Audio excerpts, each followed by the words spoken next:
আপনারা শুনছেন Saturday special horror story.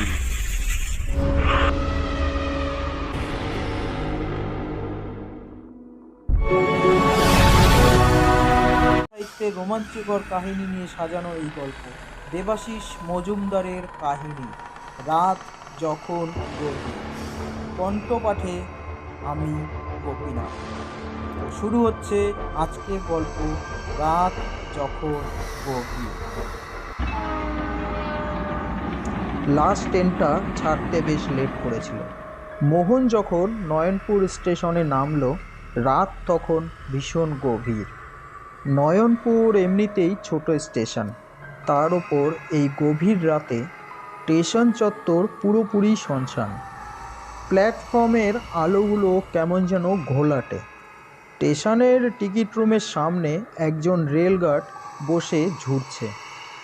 মোহন চারিদিকে তাকিয়ে আর কাউকে না দেখে গার্ডকেই ডেকে জিজ্ঞাসা করলো, আগে শুনছেন?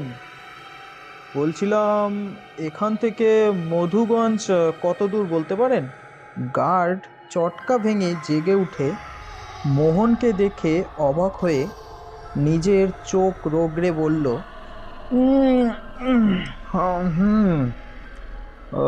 লাস্ট ট্রেনে এলেন বুঝি? মধুগঞ্জ এখান থেকে বেশি একটা দূরে নয়, হেঁটে গেলেই 10-15 মিনিট, আর রিক্সায় গেলেও মিনিট 10ও লাগবে না। কিন্তু এত রাতে রিক্সা পাওয়া খুব মুশকিল। হেঁটে যেতে পারেন, কিন্তু এত রাতে এই রাস্তায়। আর আপনি বরঞ্চ রাতটা স্টেশনে কাটিয়ে ভোরের দিকে বেরোতে পারেন। ভোর 5টা থেকে স্টেশনের সামনে অনেক রিক্সা পেয়ে যাবেন। মোহন একটু ইতস্তত হয়ে বলল, না মানে আমার খুব একটু তাড়াতাড়ি মধুগঞ্জে পৌঁছানোর দরকার। আসলে আমি একজনের জন্য একটা ওষুধ নিয়ে এসেছি। ভদ্রলোক খুব অসুস্থ, মানে যত তাড়াতাড়ি ওষুধটা পৌঁছে দেওয়া যায় ততই মঙ্গল আর কি। এখানে ওই জীবন মরণের প্রশ্ন। যিনি অসুস্থ ওনার ছেলে আর আমি কলকাতায় একই মেসে থাকি। ভদ্রলোকের ছেলেই আসতো, কিন্তু একটা বিশেষ কাজের জন্য তাকে অন্য এক জায়গায় চলে যেতে হয়েছে, তাই তার জায়গায় আর কি আমি এসেছি। আমি তো আগে কখনো এখানে আসিনি, তাই জায়গাটা ভালো করে চিনি না। এই যে এই যে ঠিকানাটা দেখুন। এই বলে মোহন ঠিকানা লেখা একটা কাগজ গার্ডের দিকে এগিয়ে দিল। গার্ড কাগজে লেখা ঠিকানাটা দেখে বলল, ঠিকানাটা একদম মধুগঞ্জ বাজারের মধ্যে, মুখে খুব একটা দূরে নয়, তা ওই মিনিট 15 হাঁটলেই পেয়ে যাবেন। স্টেশন থেকে বেরিয়ে ডান দিকে যে সোজা রাস্তাটা দেখবেন, সেটা দিয়েই সোজা এগিয়ে যাবেন। আর ডান হাতে একটা ভৈরব মন্দির আর একটা শ্মশান পড়বে। ওটা পেরিয়ে আবার ডান দিকে একটা মোড় পড়বে, সেটা দিয়ে কিছুটা এগোলেই বুড়ো বটতলা। ওটাই মধুগঞ্জ বাজারের মোড়। ঠিকানায় যা দেখছি বাজারের পেছনেই বাড়িটা হওয়া সম্ভব। এখন ভেবে দেখুন কি করবেন। এই গভীর নির্জন রাতে একা হাঁটবেন নাকি স্টেশনে অপেক্ষা করবেন? আর ওই হ্যাঁ, শ্মশান চত্বরটা কিন্তু বেশি একটা ভালো নয়। জায়গাটার খুব দুর্নাম আছে। মোহন ভাবতে বেশিক্ষণ সময় নিল না। তার রুমমেট সৈকতের বাবা খুবই অসুস্থ, এই ওষুধটা এখানে পাওয়া যায় না। দুপুরে মায়ের কাছে খবর পেয়ে সৈকত বাবার জন্য ওষুধটা কিনে এখানে আসবার জন্য বেরোচ্ছিল। তখনই তার অফিস থেকে ফোন আসে যে একটা বিশেষ কাজে আজ বিকেলেই তাকে ভুবনেশ্বর যেতে হবে। বসকে অনেক করে অনুরোধ করেছিল সৈকত, তার জায়গায় অন্য কাউকে পাঠাতে, কিন্তু সে লোক কিছুতেই শুনলেন না। চাকরি খেয়ে নেওয়ার ভয় দেখালেন ফোনেই। এই বাজারে চাকরি একবার গেলে আর পাওয়ার সম্ভাবনা প্রায় নেই বললেই চলে।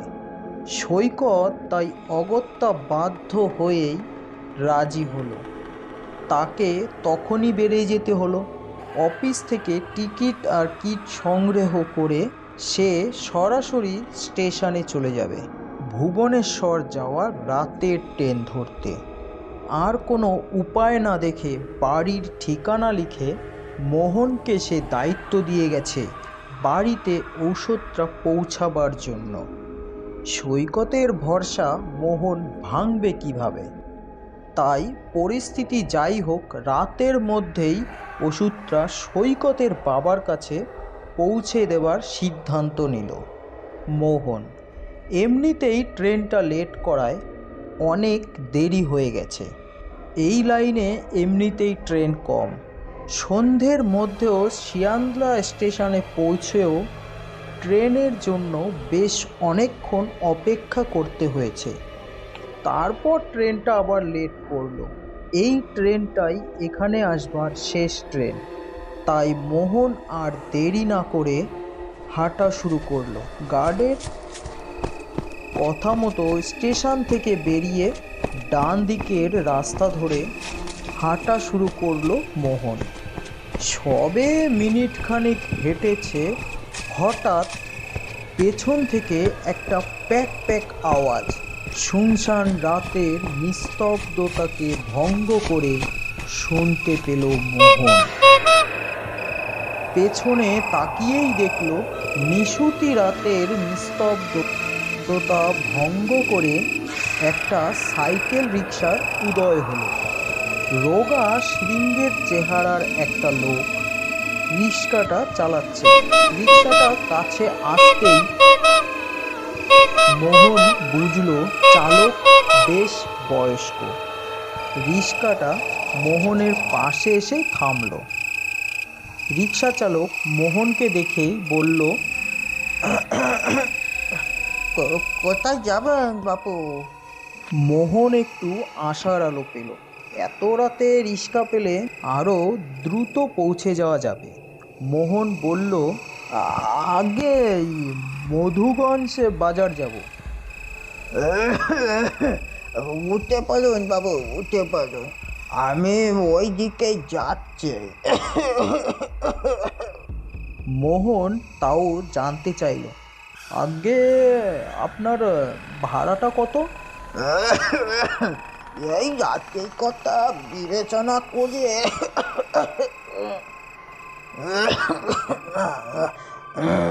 আপনি যা দেবেন তাই নেব। আচুন আচুন, উঠে পড়ুন, উঠে পড়ুন। রিক্সা চালক ভাড়ার কথা পরিষ্কার করে কিছু বলতে না চাইলেও মোহন ভাবল আর কথা বাড়ানো ঠিক হবে না। যদি 2-10 টাকা বেশি চায় সে না হয় দিয়ে দেওয়া হবে। তাই মোহন আর কথা না বাড়িয়ে রিকশাতে উঠে পড়ল। রিকশাটা চলতে শুরু করলো। কিছুটা এগোনোর পরই নির্জন রাস্তায় দেখা গেল ঝোলা কাঁধে আর একজন লোককে। লোকটা রিকশাটাকে দেখে হাত নাড়ছে, তারপর কমে রাস্তার মাঝখানে এসে রিকশাটার পথ আগলে দাঁড়ালো। দাঁড়ানো ছাড়া রিকশার আর কোনো উপায় ছিল না। লোকটার মুখ পরিষ্কার বোঝা না গেলেও সে যে খুব বেশি বয়স্ক নয় তার চেহারাই বলে দিচ্ছিল। রিকশাটা থামতেই সে রিকশাওয়ালাকে বলল, এই যে দাদা, কোন দিকে যাচ্ছেন? রিকশা চালকটা মোহনের দিকে তাকিয়ে বলল, সবারই আছে। লোকটি এবার সিটে বসা মোহনের দিকে এগিয়ে এসে বলল, দাদা, আপনি কোথায় যাচ্ছেন? এই তো এই মধুগঞ্জ বাজারে। লোকটি যেন হাতে চাঁদ পেল। সে বলে উঠল, আমিও মধুগঞ্জ বাজারেই যাব। এই অঞ্চলে আমিও নতুন লোক। এই রাস্তাটা ঠিক চিনতে পারছি না, বুঝলেন?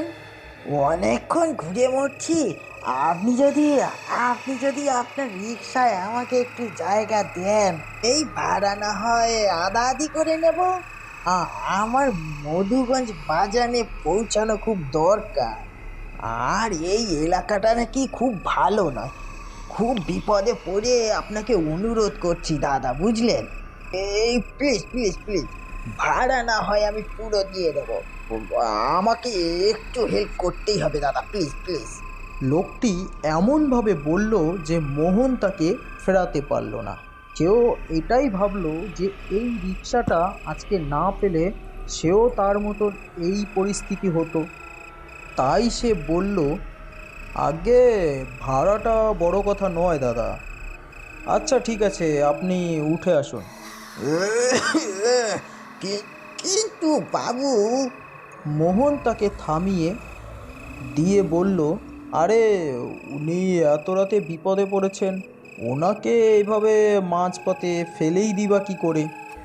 তুমি যেমন আমাকে সাবারি নিয়ে আমাকে উপকার করলে, তেমনই ওনাকেও নিয়ে নাও। যাচ্ছি তো আমরা একই দিকে, তাই না? রিক্সা চালক আর কথা বাড়ালো না। অন্য লোকটি রিক্সায় উঠে মোহনের পাশে বসে তাকে ধন্যবাদ জানালো। একটু পরেই ডান হাতে প্রথমেই একটা ভৈরব মন্দির আর তার পাশেই একটা শ্মশানের গেট দেখা দিল। মোহনের পাশে বসা লোকটা বলল, শুনেছি এই এলাকাটা নাকি ভালো না, বুঝলেন? মাঝে মধ্যে এই এলাকায় অমাবস্যার রাতে কাউকে না কাউকে মৃত্যু হয়েছে। হ্যাঁ, একজনের কাছে শুনেছি অমাবস্যার রাতে নাকি এদিকে বেশ কয়েকবার একটি রক্তশূন্য দেহ পাওয়া গেছে। এই ঘাড়ে ঘাড়ে ঘাড়ে নাকি তাদের দাঁতের কামড়ের দাগ ছিল। এইসব ছোট এলাকার খবর তো, আর খবরের কাগজে বা টিভি চ্যানেলে পৌঁছায় না, বুঝলেন? কিন্তু পুলিশও নাকি এর কিনারা না করতে পেরে এখন হাল ছেড়ে দিয়েছে। কথাটা শুনে মোহনের বুকটা কেমন দুরু দুরু করে উঠল। স্টেশনের গার্ড কি তবে এই কারণের জন্যই বলেছিল এলাকাটা ভালো নয়?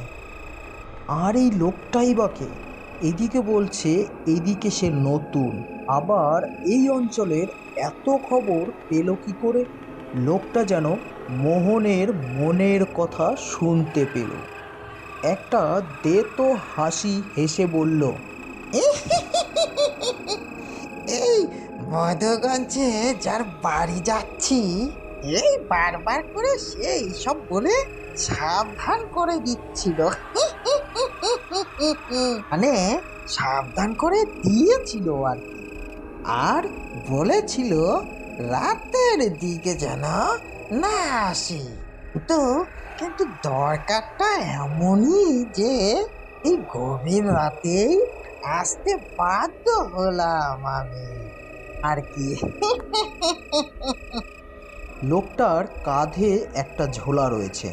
ঝোলাটা রিকশার ঝাঁকুনিতে মোহনের হাঁটুর কাছে এসে ঠেকল। মোহনের মনে হলো একটা মারাত্মক শক্ত কিছু ঝোলাতে রয়েছে। সেটার হালকা ধাক্কাতেও মোহনের হাঁটুতে বেশ ব্যথা লাগলো। উফ! মোহনের লোকটাকে কেমন যেন সন্দেহজনক বলে মনে হলো। শ্মশান পেরিয়ে একটু এগোতেই ডান হাতে একটা মোড় আর একটা গলি দেখা দিল। কিন্তু মোহন অবাক হয়ে গেল যখন রিক্সা চালক সেই দিকে রিক্সা না ঘুরিয়ে সে সোজা পথ ধরে রিক্সা চালাতে শুরু করলো। মোহন হা হা করে উঠে বলল, আরে আরে আরে তুমি কোন দিকে রিক্সা চালাচ্ছ? আরে স্টেশনের গার্ড তো বলেছিলেন এই ডান দিকের মোড় ঘুরে কিছুটা গেলে বুড়ো বটতলা পড়বে, আর সেখানেই তো মধুগঞ্জের বাজার। রিক্সা চালক রিক্সা না থামিয়েই বলল, আপনাকে গাছ ভুল বলেছে বাবু। আপনি বাইরের লোক, এইদিকে কি আর চেনেন? আমি আপনাকে ঠিক জায়গায় নিয়ে যাব, চিন্তা করবেন না। মধুগঞ্জ বাজার আর বেশি দূরে নয়। মোহন পাশের লোকটাকে জিজ্ঞাসা করলো, আচ্ছা আচ্ছা আপনি জানেন মধুগঞ্জ বাজারটা কোথায়? লোকটা শান্ত স্বরে বলল, আমি আপনি দুজনেই বাইরের লোক, এই রিক্সাওয়ালাই এখানকার লোক। আমি তো এমনিতেই রাস্তা হারিয়েছিলাম, দেখাই যাক না কোথায় নিয়ে যায়। আমি আপনি দুজনেই জোয়ান লোক, আর এই রিক্সাওয়ালা বুড়ো। আমাদের দুজনের সঙ্গে পেরে উঠবে না। মনে হয় না আমাদের দুজনের বোকা বানানোর সাহস দেখাবে। মোহন ওই লোকটির কথায় চুপ করে গেলেও তার বুক দুরু দুরু করতে লাগলো ভয়ে।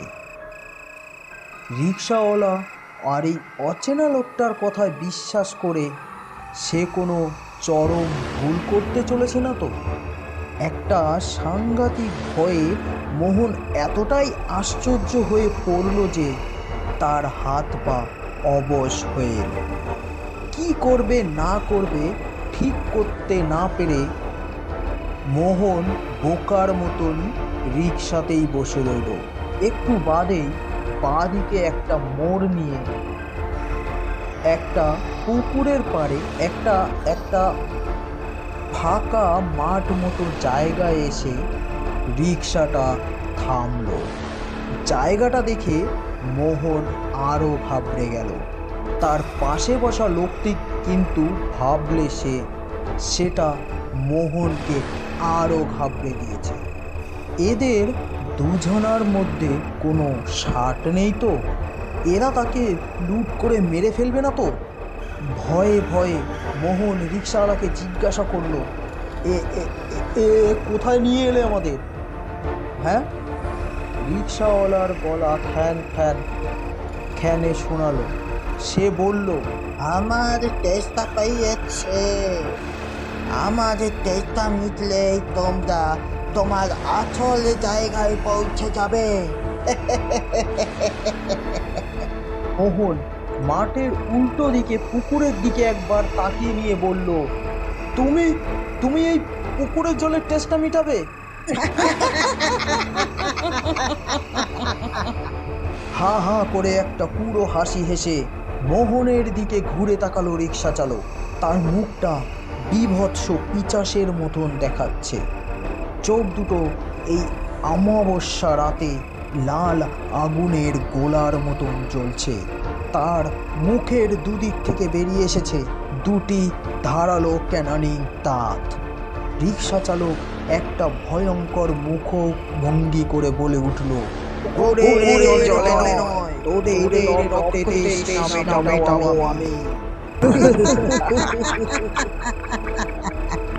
মোহনের মনে হলো ভয়ে সে অজ্ঞান হয়ে যাবে, কিন্তু ঠিক এই সময় রিকশায় মোহনের পাশে বসা যেই ব্যক্তিটি ছিল, পাশের ব্যক্তিটি যে কাণ্ড করলো তার জন্য মোহন বা পিচাচ সেই রিক্সা চালক কেউই প্রস্তুত ছিল না। মোহনের পাশে বসা সেই লোকটা তার ঝোলার কিছু ছাই ভস্য বের করে হঠাৎ ছুঁড়ে মারলো সেই পিচাচ রিক্সাওয়ালাটির দিকে। রিক্সা চালক হঠাৎ কেঁপে উঠল। এক লাফে রিক্সা থেকে নেমে মন্ত্র উচ্চারণ করতে করতে আবার চুপি ছাই সে ছুটতে লাগলো ওই পিশাচের দিকে। পিশাচ রিক্সা চালক আর্তনাদ করে কেঁপে উঠল। তারপরে নিচের ঝোলা থেকে একটা করটি আর হাড় বের করে মন্ত্র উচ্চারণ করতে করতে রিক্সা চালকের দিকে এগিয়ে গিয়ে তার মাথায় সেই হাড়টা ঠেকিয়ে দিয়ে দিল লোকটা। মোহনও ততক্ষণে রিকশা থেকে নেমে এসেছে। যে অবাক চোখে দেখলো মাথায় হাড়টা ঠেকাতেই রিকশা চালকের গায়ে আগুন ধরে গেল। এক পরিত্রাহী আর্তনাদ করলো সে। আগুনে ঝলসে গেল সেই রিকশা চালক। অল্পক্ষণের মধ্যেই সে শুধু একরাশ ছাইয়ে পরিণত হলো। লোকটা প্রথমেই সেই পরকী আর হাড় আবার তার নিজের ঝোলায় ঢুকিয়ে দিল। তারপর ঝোলা থেকে একটা ছোট শিশি বের করে সামনে পড়ে থাকা ছাইয়ের কিছুটা তুলে নিয়ে সেই শিশিতে পুড়ে শিশিটা নিজের ঝোলায় ঢুকিয়ে নিল। তারপর ধীর পায়ে এগিয়ে এলো অবাক হয়ে থাকা মোহনের দিকে। মোহন কোনো রকমে বলল, আপনি আপনি কে? লোকটা তখন বলল, আমি তান্ত্রিক চন্দ্রকান্ত চৌধুরী। বেশ কিছু সময় ধরে এই এলাকায় অমাবস্যার গভীর রাতে মানুষের মৃত্যু হচ্ছিল। তাদের শরীর থেকে কামড় দিয়ে রক্ত চুষে খেয়ে নেওয়া হচ্ছিল। তাই সবাই ভয় পেয়ে অমাবস্যার রাতে পথে বেরোনো বন্ধ করে দেওয়ায় আসল শয়তানের খোঁজ পাচ্ছিলাম না। কিছুদিন আগে খবর পাই হারার নামে এক রিকশা চালক রিকশা সহ গায়েব হয়ে গেছে। আমি পঞ্চমুণ্ডির আসনে ধ্যানে বসে জানতে পারি যে তাকে মেরে এক শয়তান প্রেতাত্মা তাকে বশ করে তার ছদ্মবেশে নিয়ে মানুষের শিকার করে বেড়াচ্ছে। এসব শয়তান প্রেতাত্মারা অমাবস্যার রাতে মানে ওই গভীর রাতে বেশি সক্রিয় হয়ে ওঠে। তাই আমি প্রতি অমাবস্যার রাতেই বেরোচ্ছিলাম এই শয়তানটাকে হাতে নাতে শেষ করব বলে। আজ আপনার কারণেই একে ধরতে পারলাম। রিকশাটাকে আসতে দেখেই বুঝতে পেরেছিলাম আজ আমার অনুসন্ধান শেষ হতে চলেছে। রিকশা চালকের শরীরের মধ্যে থাকা সেই শয়তান প্রেতাত্মা আপাতত খতম হয়ে গেছে। আমার কাছে এই ছাই যত দিন সুরক্ষিত থাকবে ততদিন ওই শয়তান আর বেরোতে পারবে না। এখন আর দেরি নয়, চলুন আপনাকে মধুগঞ্জের বাজারে পৌঁছে দিয়ে শ্মশানে পৌঁছে আমি সাধনায় বসে কল্যাণ মন্ত্র বন্ধন করে দেব। আর ভয়ের কারণ নেই, রিকশাটা এখানেই থাক। চলুন আমরা পায়ে হেঁটেই এগোই। মধুগঞ্জের বাজারে যেতে খুব বেশি সময় লাগবে না। ভয়মুক্ত মনে আশ্বস্ত চিত্তে মোহন তান্ত্রিক চন্দ্রকান্ত চক্রবর্তীকে অসংখ্য ধন্যবাদ জানিয়ে তার সঙ্গে হাঁটতে শুরু করল।